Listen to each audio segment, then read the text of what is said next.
தலைவர் ரஜினிகாந்த் அவர்களுக்கு வில்லனாகிறார் மோகன். இதுதான் இப்போ சோசியல் மீடியாக்களில் ஹாட்டான டாப்பிக்காக ஓடிட்டுருக்கு.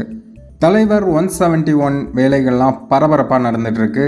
அந்த படத்தோட டைட்டில் டீசர் வரும் ஏப்ரல் 22ஆம் தேதி வெளியாகும் அப்படின்னு படக்குழுவினர் அனௌன்ஸ் பண்ணியிருக்காங்க. இந்த நேரத்தில் அந்த படத்துக்கான நடிகர்கள் தேர்வெல்லாம் நடந்துகிட்ருக்கு. இதில் பார்த்தீங்கன்னா நம்ம மோகன் அவர்கள் தலைவருக்கு வில்லனாக ப்ளே பண்ண போகிறார் அப்படின்னு ஒரு தகவல் வெளியாகுது. மோகன்கிட்ட இறுதிக்கட்ட பேச்சுவார்த்தை நடத்திட்டு இருக்காங்க. மோகனும் இன்ட்ரெஸ்டாக இந்த கதையை கேட்டிருக்காரு. அவருக்கும் கதை ரொம்பவே பிடிச்சிருக்கான். இந்த சம்பள விஷயங்கள் பற்றி பேசுகிறாங்களாம். சம்பள விஷயங்கள் ஓகே ஆச்சுன்னா இவர் கண்டிப்பாக தலைவருக்கு வில்லனாக பண்ண போகிறார் அப்படின்னு தகவல்கள் வெளியாகுது.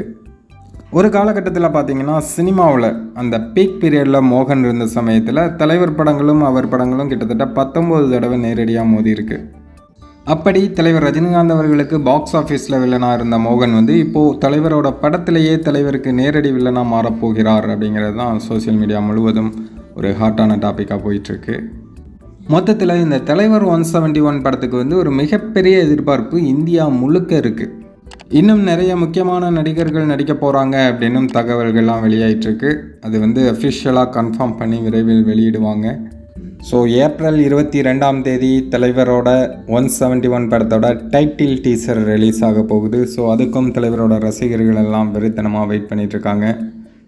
டைட்டில் டீசர் வரட்டும், அளப்பற கலப்பறம், தலைவர் நிரந்தரம்.